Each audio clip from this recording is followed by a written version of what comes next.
Hey cats, it's Ed, Yeovil Bud here. It was the Yeovil Half Marathon today, a lovely warm March morning. Even better if you remembered that the clocks went forward. Well done, Mrs. Eddbud. How did I get on? Let's have a butcher's.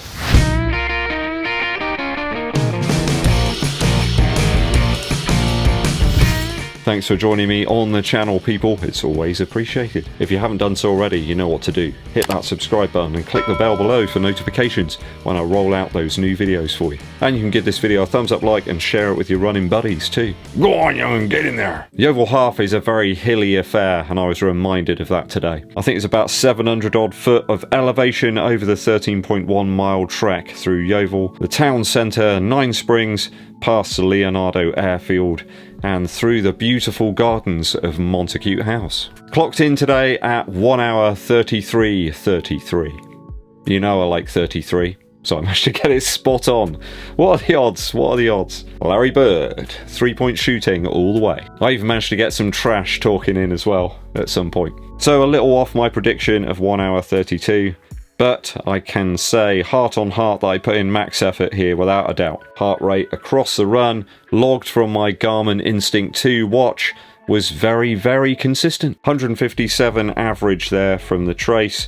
I did a pretty good job of managing the effort there, keeping it within the threshold zone for almost the whole race. Started out reasonably smooth on miles 1 and 2. I had it in my mind just to keep things nice and consistent, not go out too fast like I've done before. Logging around 6 minutes 45 seconds per mile, and then about 6 minutes 56. So far so good, so I was on target. Perhaps warmer temperatures than everybody expected really here in Yeovil. Really has changed the last few days. It was bordering on pleasant out there this morning. Yeah, temps already about 8 or 9 C at 9 AM. I really did find miles 4 to 6 quite tough, to be honest. Just couldn't really get going. It was a bit like I was sort of stuck in 3rd or 4th gear. I didn't have that extra little push. I'm convinced it's down to tapering. I just don't really seem to get it right.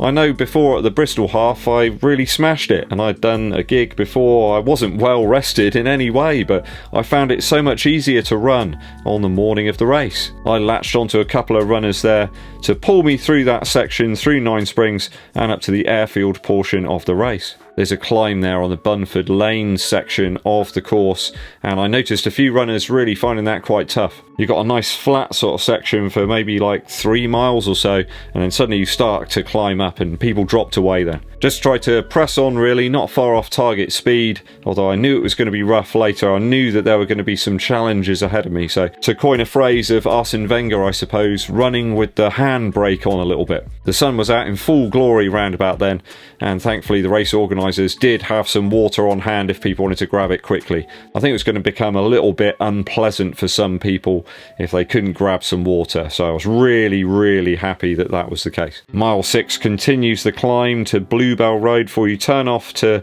make your way to Montacute. Montacute House is an amazing place, really beautiful if you ever get a chance to go and visit it. I didn't really get an awfully long time to take in the wonderful views there of the house. Mrs. Eddbud and Fergus and I did go over there last summer. It was really pleasant. It's one of those nice memories I have of the summer. As we were heading towards Montacute, I remember this ridiculous moment where I started shouting at myself, trying to sort of, I don't know, engage myself a little bit more, try and push the pace somewhat. I could see Rob Gundry, my friend, a little bit further ahead of me. I was going, come on, let's catch him up, come on, man. Sort it out. It's kind of weird. I don't know why I did that. You do strange things when you start running. Just trying to like wind myself up a bit, I suppose. At gigs, I like to do the same. You know, I really psych myself up. But yeah, I was lacking before that. I didn't do my normal regime of watching some Andrew WK and AC/DC live performances before the race. Maybe that was what it was. There were few runners around at this point. It always seems to happen to me around about 6 or 7 miles. There's just not really anyone around. There was a good almost 800 people doing the race today, but I just didn't seem to have anybody around me to sort of pace off of, and I was kind of in no man's land. Back on pace for mile 8, but you know what's coming. Miles 10 and 11 have some considerable elevation. I think there's about 150 foot over the course of those 2 miles. Absolute killers there. You can see people really struggling on those parts. And I did as well, I have to say. I need to work on my hill climbs. I need to do those hill sprints. It must happen from now on, Mr. Bud. It does take a bit of recovering once you've gone up that type of elevation too. I managed to get back to target pace around mile 12 with 6 minutes 46 per mile. It's a lovely downhill section to revel in there after you've done all that elevation. What goes up must come down. That last bit brings you back into town. I'm sort of back on part of my typical route then. It was around that point of mile 10, 11, I had this little fragment of a memory of like a picture in my mind of my son smiling. And I kept thinking about that. And I kept thinking to myself, come on, he wouldn't want you to just capitulate at this point. That gave me a little extra spark to push things forward. Back into the town centre there, through an underpass, which was really weird. I felt absolutely bizarre on that 30 seconds going through that underpass. Like I was in a spaceship or something, where you've been running in the bright sunlight and you suddenly go into this sort of enclosed space with artificial light. I just felt really odd. There was an incline there and I could see runners sort of falling back. I just hammered it then. Literally, absolutely hammered it for all I was worth. Through into the shopping centre and there were loads of people there. It was really nice to see. In fact, I'm kind of glad I don't have it on camera because I have the memory of it and it's perfect in my mind. I really like having memories there rather than looking at some video or a picture on your phone or something. I've got the memory and it was really nice. That incline there enabled me to catch 3 or 4 runners and get ahead of them, and then I just gave it everything I had towards the end. As you can see by the stats, putting the hammer down on the last 0.1 with a 5 minutes 50 per mile blast. Certainly got the heart rate up there. Just proves that I can run that bit faster if I want to. Strange behaviours after that. Once I'd been through the finishing line, I was sort of stood upright like, I've done it, I've done it. Felt a bit stupid, really. Certainly on another world while I was collecting my medal and a wonderful cup of cold water, which I consumed very quickly. So that gives me a good 2 minutes 19 seconds off my PR for that course. Still a little bit off the 1 hour 31:48 that I had at the Bristol half marathon last year. Though you have to look at it from the perspective that this course had 3 times the amount of elevation as the Bristol course. Happy with the effort overall though. It was really, really enjoyable. You find things about yourself when you perhaps run a harder course. I think one of the viewers did state that they've run marathons where there's only like 50% of that elevation, so to do it over a half, well happy with that. And it was great to see a race back in Yeovil itself, actually within the town rather than outside in some of the surrounding villages. I want to say a big shout to all of the viewers that I saw at the race today. There were loads of people coming up to say hi. Thanks for coming over, and it was wonderful to see you all. They're very keen to see what I put on foot, and it was the Metaspeed Sky today. Even left a little tagger on there. How did they hold up over the roads, pavements and paths of today's course? Well, certainly grip-wise, I had 0 issues whatsoever. It's almost like a sticky, tacky rubber on this shoe. Quite a thin application, but I'm not really seeing any wear whatsoever. When I was able to knuckle down to those higher paces, I did find the traction very palatable. Now, in this UK 10.5 that I've got here, I'd probably refrain from using the shoe over the full marathon distance. It does come up a little short, and I think over that 26.2 mile hike, I'd probably want half up. I think you just want that little bit of extra comfort in the upper if you're going to attempt a marathon, so do be very wary of that if you're going to pick up a pair. Now, the midsole served me pretty well over the course of the race today. I think the firmer bounce here helps when you're getting up to higher paces, but I do perhaps think this could be a better 5 to 10k shoe for me. I still think the Next Percent 2's got a tiny little bit of an advantage over this one. It's a little bit more forgiving, certainly to me and my form. I think perhaps the Next Percent 2 have just got a little extra there. Certainly for the half marathon and above, for me at least. I think the P-Bax material is certainly a little bit more forgiving perhaps than the more rebound-like material here in the ASICS Metaspeed Sky. I think I do still prefer a slightly more aggressive drop as well than what we've got here. That aside, I can't really complain at the overall comfort of the shoe today. My legs feel really great actually. Wonder if they'll feel that good tomorrow. We'll find out. I've done some stretching and some rolling and so on, so maybe that's had a difference. And I had a pizza too. And that's of course very important to refuel after a race. Not far off 100 miles in these, so do watch out for my 100-mile review coming very soon. I was looking around a little bit to see what people were actually wearing for today's race. I've never seen such a diverse range of footwear. There was Hoka Rincons, certainly quite a few Adios Pro 2s. I think Mr. Switzer had a pair of those on. My mate Gunners went for the Metaspeed Sky 2, and I think Kev Burton had his Next Percent 2s on as well. Quite a few people wearing Boost shoes as well. Just goes to show.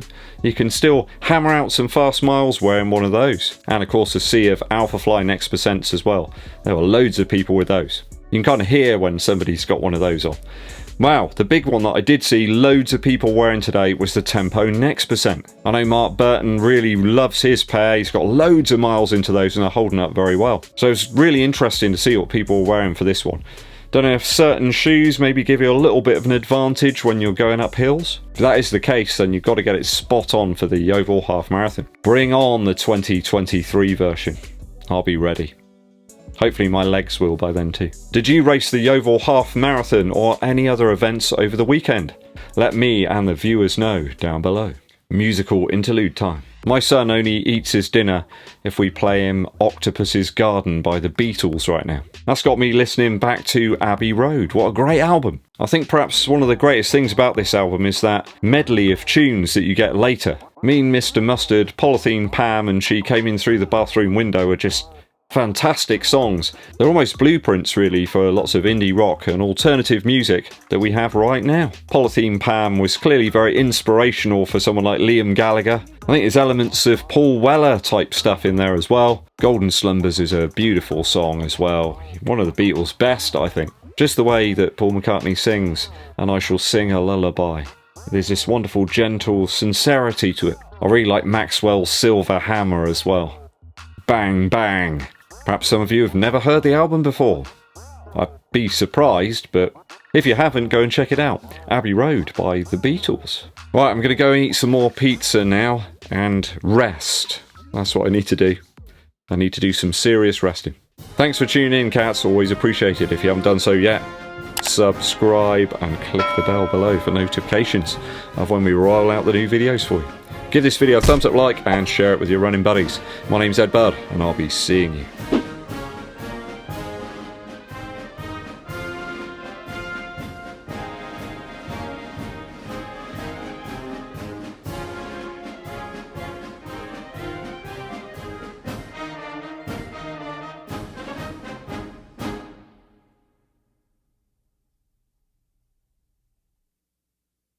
Hey Gunners, so we're sat here on the floor recovering, wondering what pint to have. No, we're not really.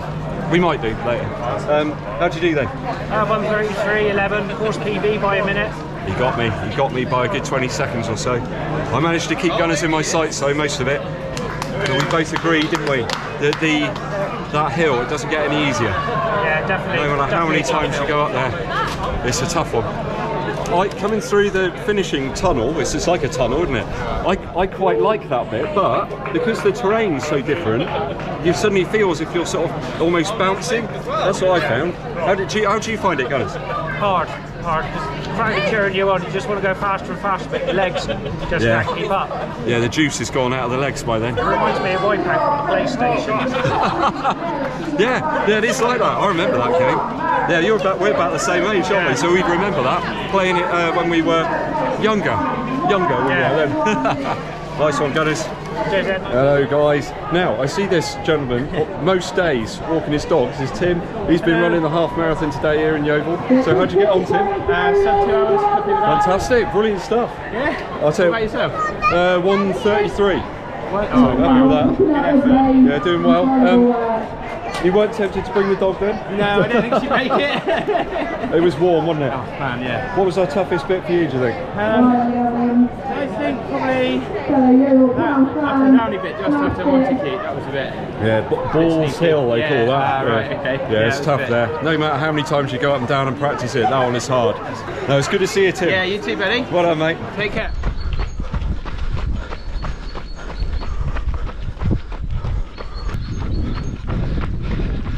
For a nice Sunday stroll.